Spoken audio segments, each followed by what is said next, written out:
Voltamos para o segundo bloco do Produtor Quer Saber, que hoje nós estamos falando sobre o livro A Carne Ovina, o Ontem, o Hoje e o Amanhã, com a presença aqui, então, do engenheiro agrônomo André Sório.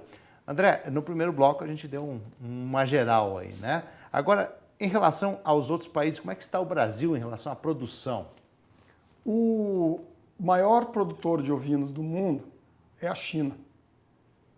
Como parece que quase tudo de maior do mundo agora está se tornando a China. E eles têm feito um trabalho justamente que coincide com essa mudança da atividade de produção de lã para produção de carne. Eles começaram a incentivar e nos últimos 25 anos se tornaram o maior rebanho mundial. Além disso, a gente tem como rebanhos significativos a Austrália, a Nova Zelândia, a Índia e a União Europeia, se a gente levar em conta o bloco inteiro.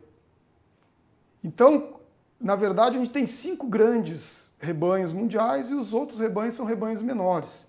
Então, o rebanho brasileiro, apesar de parecer muito pequeno quando a gente compara com o rebanho, com o nosso rebanho de bovinos, né, mais de 200 milhões, ele, dentro do contexto da ovinocultura mundial, ele tem a sua significância. E principalmente dentro do contexto da ovinocultura do continente americano, o rebanho brasileiro é o maior rebanho. Então, a gente tem aqui uma característica de, dentro do que a gente pode fazer o recorte do continente, o Brasil e o Mercosul formam cerca de 40% do rebanho do continente. Agora, e qual é o principal mercado mundial, então, em toda essa situação? Bom, o principal mercado é a China também. Eles são os maiores produtores, os maiores criadores, os maiores abatedores, os maiores consumidores. Agora, quem importa mais? Que eu acho que essa seria interessante para a gente entender um pouquinho do fluxo. A China ganhou, no ano passado, 2016, a posição que foi durante 50 anos da União Europeia. Então, a União Europeia parou de importar? Não. Estacionou a sua importação. E a China vem com aquela ascensão da economia chinesa e se tornou esse país o principal importador. Então a gente tem 3 grandes importadores, União Europeia, China e os Estados Unidos, que graças às suas importações passa o Brasil em consumo, porque nós somos o maior rebanho, mas a gente não importa, ou importa muito pouco em relação ao total da produção. Agora, existe também um mercado para países muçulmanos?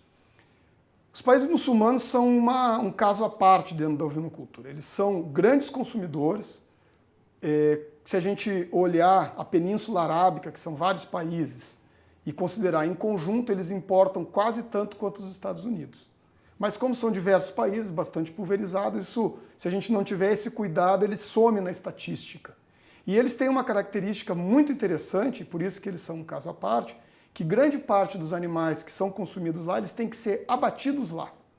Então eles são o maior importador disparado de animais vivos para abate. Eles trazem animais da África e da Austrália para serem abatidos nos diversos rituais religiosos e isso, a partir daí, é que o consumo local se desenvolve. Agora, no livro, vocês apresentam algumas iniciativas de sucesso? Uma das funções do livro que faz ele interessante é justamente sair um pouco dessa questão da simples apresentação e análise de estatísticas para mostrar que existem diversas empresas, diversas pessoas, diversas instituições que fazem a ovinocultura brasileira acontecer e que tornam ela cada vez mais competitiva. Um trabalho de pesquisa para chegar a esses exemplos, né, ou a essas iniciativas. Vamos começar por uma iniciativa na atividade pecuária? Bom, sobre a atividade pecuária, eu posso dar um exemplo interessante do Distrito Federal, de uma fazenda que sempre se dedicou à produção de grãos e à produção de bovinos, e há cerca de 10 anos começou a criar ovelhas e fez uma série de importações de material genético da África do Sul e da Austrália, e se tornou uma fazenda onde a gente tem um rebanho de aproximadamente 2.000 cabeças, e que é o maior produtor de genética do Centro-Oeste, que é a Fazenda Sangapuitã. Então, essa propriedade é uma propriedade que mostra o que pode ser o Centro-Oeste no futuro. Quer dizer, não sai o boi, não sai o grão, mas entra a ovelha como uma alternativa de exploração dentro da propriedade. Então, o exemplo que você cita nessa iniciativa é justamente essa questão de manter a diversificação da propriedade, mas colocando a ovelha numa economia de escala. Não é escolher uma atividade ou outra, mas a gente tem espaço para a ovelha também dentro das propriedades.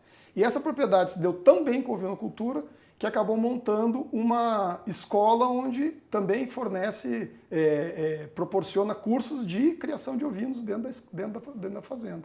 Serve uma vitrine educacional. Claro, que ajuda as pessoas que querem conhecer a ovinocultura ou se aperfeiçoar na ovinocultura a virem a um local e aprender aquela atividade de maneira mais profunda. Nesse manejo existe uma integração dentro da fazenda, justamente para reduzir custos, por exemplo, dentro dessa iniciativa que vocês... Vamos lembrar o seguinte, que a ovelha é um ruminante como o boi. Então quem tem pasto já tem a base alimentar da ovelha também. E a propriedade ela é uma propriedade que produz grãos. Então também gera uma quantidade de subprodutos que pode ser aproveitado durante a seca para alimentar os animais e a gente ter carcaças melhores e ter uma frequência de entrega ao frigorífico maior. Aí você consegue ter essa escala, né? Esse é um rebanho que ele já colocou como fixo ou é um rebanho que pode ser ampliado? Esse rebanho, se ele se ampliar a partir de agora, ele vai ter que deslocar o boi. Então aí começa a entrar alguns outros cálculos que pode ser que depende do interesse do mercado. Vai depender do que o mercado pode apresentar. Agora, uma característica interessante da ovinocultura, que eu acho que a gente não deve deixar de mencionar. Nós estamos numa situação no mundo que tem muita preocupação com água. E a ovelha é um animal que precisa de pouca água. Então, as propriedades que, porventura, tenham pouca água para criar boi, elas podem criar com muito mais facilidade, ou com muito mais conforto, ou com muito mais tranquilidade, criar ovelhas. A gente costuma usar um número que eu acho que é bastante claro do que é isso aí. Mais ou menos onde uma vaca come, 8 ovelhas comem. E onde uma vaca bebe, 25 ovelhas bebem. Então a gente vê que são animais que realmente aproveitam mais, têm maior capacidade de aproveitamento da água existente. E isso para o mundo moderno é uma chamada de marketing muito importante para os produtores e para os consumidores também. É interessante dentro dessa visão que se ele precisar deslocar e avançar e reduzir a bovinocultura, essa dimensão fica fácil. Nessa troca da ovelha pelo boi. Isso, a gente consegue fazer o cálculo mais ou menos rápido do que a troca de um pelo outro vai significar. Agora, e na área industrial, qual exemplo você apresenta para nós aqui? Acho que é interessante nós falarmos da VPJ de São Paulo. Eles são uma marca de carne, um frigorífico, que conseguiu ao longo de aproximadamente 15 anos se consolidar no mercado como a marca premium brasileira. Eles conseguiram, através de criação própria, de estímulo e integração com outros produtores, oferecer para o mercado cortes que tem a ver com o que a gente tinha falado antes, dos cortes que vão facilitar o consumo do dia a dia, cortes diferentes. A gente tem fraldinha de ovelha, tem picanha de ovelha, tem lombo de ovelha, e além disso tem linguiça de ovelha, hambúrguer de ovelha, e a gente tem, principalmente, eles foram muito competentes em organizar uma logística que consegue distribuir esse produto no Brasil inteiro. Se eu for a um supermercado em Porto Alegre, eu vou encontrar produtos da marca VPJ, e se eu for a um supermercado do Maranhão, eu vou encontrar também produtos da marca VPJ. Sempre cuidando da questão da qualidade, da apresentação, e isso tornou essa marca bastante conhecida e eu acho que isso merece ser destacado. Agora, e na área institucional, qual é a iniciativa que você apresenta para a gente? Olha, eu escolhi falar de tantas iniciativas que a gente mostra no livro, de uma iniciativa do Mato Grosso do Sul, chamado PDOA, Propriedade de Descanso de Ovinos para o Abate, PDOA, que foi uma forma encontrada pela cadeia produtiva local para resolver, em parte, a questão dos pequenos rebanhos. Então a gente tem 440 mil produtores que dividem entre si um rebanho de 18 milhões de ovelhas, então mais ou menos cada um tem lá suas 40, 45 cabeças, e isso torna difícil de eles conseguirem comercializar direto com um frigorífico. Um caminhão frigorífico típico do Brasil, ele cabe 120 cordeiros para o abate.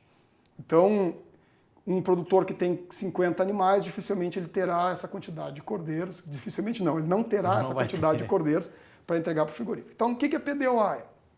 Uma iniciativa da FamaSul, do IAGRO, que é a Agência de Defesa Sanitária do Mato Grosso do Sul, e da Secretaria de Fazenda, onde faz uma propriedade de 1 hectare, na verdade ela é um pedaço de uma propriedade, onde os animais vêm de todos os produtores. Se eu tenho 5 animais, eu levo lá, se tu tem 20 animais, você leva lá, o outro tem 50, forma o lote dos 120 animais, se negocia em conjunto com o frigorífico, quer dizer, a gente consegue padronizar e o produtor tem um ganho, porque ele já não vende mais sozinho, ele já não está mais vendendo um animal, eles estão vendendo 120 em conjunto.